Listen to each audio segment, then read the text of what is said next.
Hello and welcome to Listen, Speak and Learn Conversations. I'm your host, Michael Richardson, founder and creator of Listen, Speak and Learn, which is part of the cultural group, CIC. Join me as I scour the United Kingdom, inquiring and asking the public about language, cultural identity, cultural awareness, and its place in today's modern diaspora communities.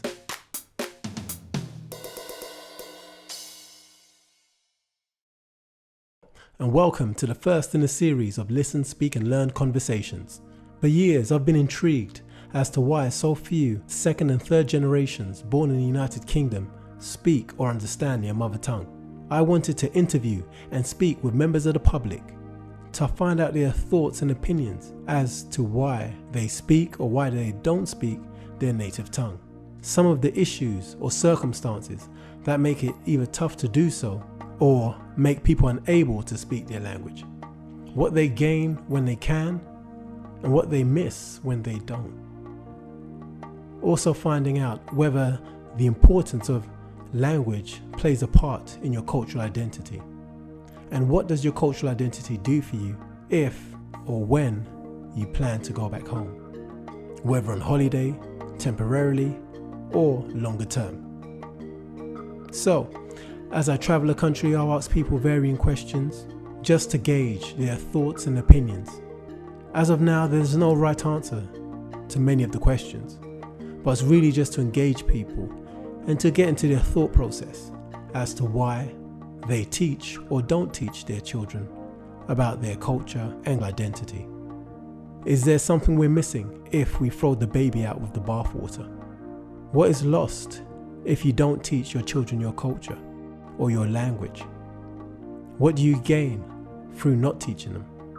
All these questions are put out to members of the public, of people of different ages and different backgrounds, just to see and understand what they think or feel about their culture and their heritage.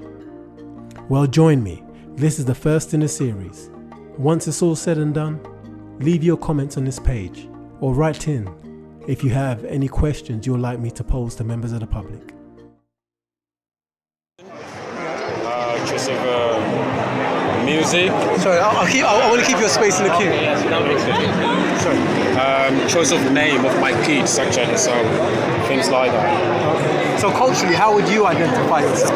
Myself? Well, my name. That's one way. Other than that, it's very... in this environment, it's very difficult to.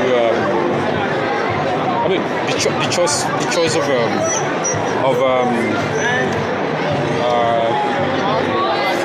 food, meal, and stuff like that. These are the kind of ways that I identify with my culture.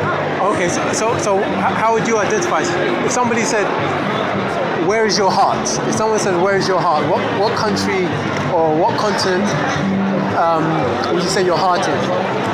Where would you say it was? That's a very difficult question. My typical answer is... Sorry? My typical answer is where I currently live. That's where my heart is. Okay. All right. I see you have your children with you. Yeah. And so where are you originally from? Originally from Nigeria. Nigeria. Okay. So you have a native tongue.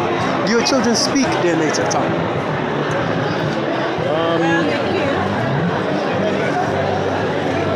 They don't speak it, but they do recognize it, and they can pick up a few words. A few words. Okay. Yes. Is there a reason why they don't speak their native tongue? There is no particular reason. It's just that they were never.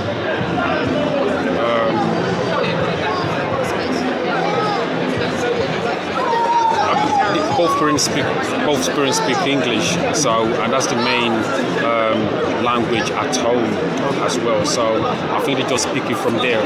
But occasionally, when we call our parents back home and we speak that tongue, or when we speak it to our other African friends, it does come up, and they might ask, "What are you talking about?"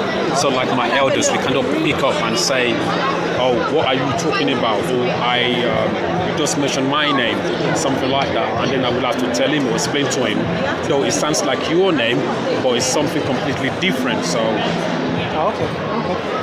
And the last question, is it important for the next generation to know their native tongue? I wouldn't say it is important, but I would say is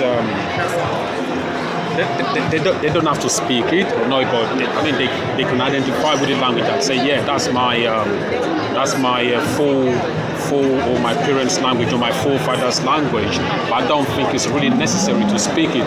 The reason being, they don't really.